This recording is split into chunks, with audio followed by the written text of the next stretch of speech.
Free radical sales वो होते हैं जो बेसिकली हमारे स्पर्म को डेड करने की क्षमता रखते हैं। जो एंथोसाइनस है उसकी रिक्वायरमेंट हमारे शरीर को है, और एंथ्रोसाइनस बेसिकली हमें अनार में मिल जाता है। विटामिन सी या विटामिन ई अगर हमारी बॉडी में कम होगा या एंटीऑक्सीडेंट हमारी बॉडी में कम होगा तो ये सारी की सारी चीजें मिला मिलू के हमारे स्पर्म को एक तरीके से कम करने की कोशिश करते हैं।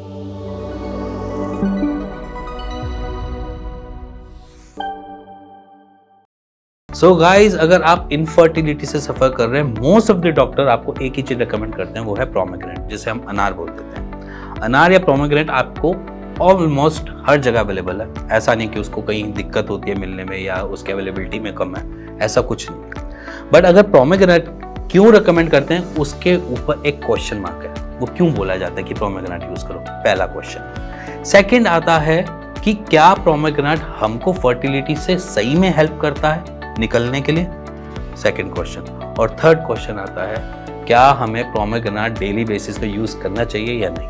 आज इन तीनों क्वेश्चन को आज मैं आंसर करने वाला हूं आपके सामने। मैं हूं आपका दोस्त डॉक्टर हिमांशु धवन, आपका स्वागत करता हूं सीड फिट पे। सो गाइस, पहला क्वेश्चन से स्टार्ट करते हैं। फर्स्ट क्वेश्चन बहुत यही कि क्यों हमें रिकमेंड किया जाता है कि पोमेग्रेनेट खाओ और अपनी फर्टिलिटी को बूस्ट करो।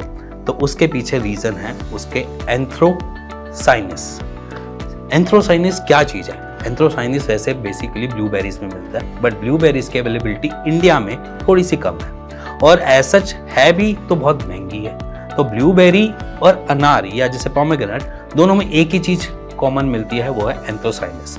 एंथ्रोसाइनस बेसिकली आपका एक प्रोटेक्टिव है, एक प्रोटेक्शन देने वाला है। जैसे हम एक किंग होता है, किंग के आगे दरबान होता है, दरबान हमेशा प्रोटेक्ट करता है। ये सेम उसी तरीके की स्ट्रैटेजी का काम करता है। वो आपको प्रोटेक्ट करता है जिससे आपकी इम्यूनिटी भी हैम्पर ना हो और आपकी इम्यूनिटी में भी चार चांद लगा दे। मतलब कि आपकी सेना तो है, ठीक है, बट उस सेना का सेनापति भी यही बन के बैठा रहता है, जिसकी वजह से आपके स्पर्म को भी ज्यादा हेल्प मिलती है या प्रोटेक्शन मिलती है, जिसकी वजह से वो अपने स्ट्रक्चर को भी अच्छे से बिल्ड कर पाता है और साइड बाय साइड अपने हर एक फंक्शन में पूरे ढंग से काम कर पाता है। तो बेसिकली जो एंथोसाइनस है उसकी रिक्वायरमेंट हमारे शरीर को है, और एंथ्रोसाइनस बेसिकली हमें अनार में मिल जाता है। तो बेसिकली एंथ्रोसाइनस की अगर रिक्वायरमेंट पूरी करनी है तो अनार खा लो। सो बेसिकली वो आपके स्पर्म को प्रोटेक्ट कर रहा है फ्री रेडिकल सेल्स से। अब फ्री रेडिकल सेल्स क्या भाई? फ्री रेडिकल सेल्स वो होते हैं जो बेसिकली हमारे स्पर्म को डेड करने की क्षमता रखते हैं, या समझ लो कि वो इम्यूनिटी ऐसे काम करती है जिसकी वजह से आपके स्पर्म डेड हो सकते हैं। कभी कभार आपने रिपोर्ट्स देखी होंगी किसी फर्टिलिटी या किसी ऐसी चीज रिपोर्ट्स में, जहां पर हम ये देखते हैं कि 30% डेड स्पर्म काउंट आ रहा है या 40% डेड स्पर्म काउंट आ रहा है। अब वो आने का रीजन जो है वो बेसिकली आपके फ्री रेडिकल के थ्रू भी हो सकता है।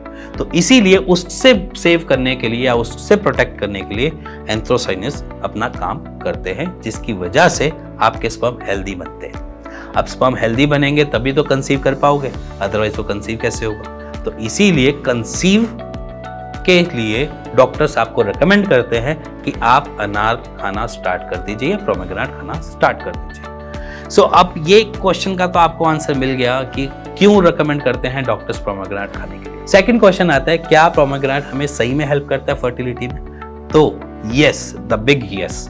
वो इसलिए हेल्प करता है क्योंकि उसके अंदर बहुत सारी चीजें मिल जाती हैं, जैसे कि विटामिन सी, विटामिन ई और बहुत सारे मिनरल्स मिल जाते हैं, जिसकी वजह से वो हमारे स्पर्म को अच्छे से मॉर्फोलॉजी स्ट्रक्चर में भी अच्छे से ढाल पाता है, पहला। सेकंड, वो हमारी मोटिलिटी को अच्छे से मेंटेन करके रखता है, जिसकी वजह से हम कंसीव कर पाते हैं।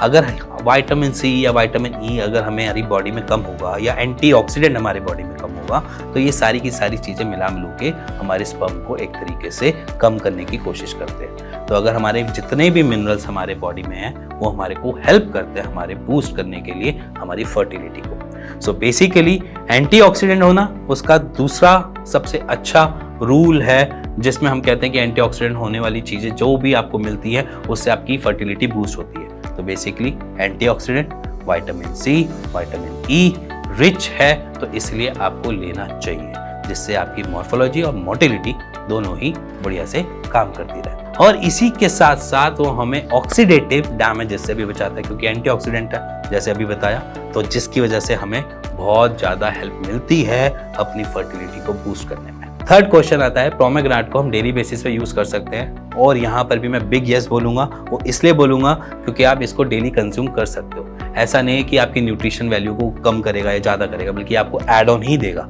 तो इसीलिए आप इसको डेली बेसिस पे पोमेग्रेनेट को यूज़ कर सकते हैं। क्योंकि बेसिकली अगर मैं बात करूँ तो हमारे यहाँ पर इंडिया में थोड़ा सा हमें अवेलेबिलिटी की कमी है। किस चीज़ की? ब्लूबेरीज की। ब्लूबेरीज सबसे ज़्यादा एंथ्रोसाइसिन बनाती है, जिसकी रिक्वायरमेंट हमारे शरीर को होती है। तो एंथ्रोसाइसिन हमें ब्लूबेरी से मिल नहीं रहा, तो हम यहाँ पर क्या करेंगे, उससे थोड़ा बजट कम करने के लिए हम अपने पोमेग्रेनेट को यूज़ कर सकते हैं। और ये पोमेग्रेनेट हमारे लिए बहुत अच्छी चीज़ है, जिसकी वजह से हम फर्टिलिटी बूस्ट कर पाते हैं। इसीलिए बहुत सारे डॉक्टर्स आपको रिकमेंड भी ये करते हैं कि अगर आप फर्टिलिटी से फाइट कर रहे हो तो आप पोमेग्रेनेट खाना स्टार्ट कर दो, जिससे आपकी फर्टिलिटी बूस्ट हो जाए। इसीलिए बड़े बुजुर्ग भी यही बोल के गए हैं कि पोमेग्रेनेट खाना स्टार्ट कर दो। दैट्स वाई ये वीडियो मैंने इसीलिए बनाई है आपके लिए, कि जिसकी वजह से आपको पता चले पोमेग्रेनेट के यूजफुल चीज़ें, जिससे हम फर्टिलिटी बूस्ट कर सकें। अगर आपको ये वीडियो इन्फॉर्मेटिव लगी हो तो please like share bell icon दबा दीजिएगा। इसी के साथ साथ अगर आपके मन में भी क्वेरी है, अरे मैं तो इतने टाइम से पोमेग्रेनेट खा रहा था, फर्टिलिटी बूस्ट नहीं हो रही, तो हमने नीचे दिया है नंबर, जिस पे आप हमारी टीम से बात कर सकते हैं, सीड फिट की फ्री कंसल्टेशन ले सकते हैं। इसी के साथ मिलेंगे नेक्स्ट वीडियो के लिए।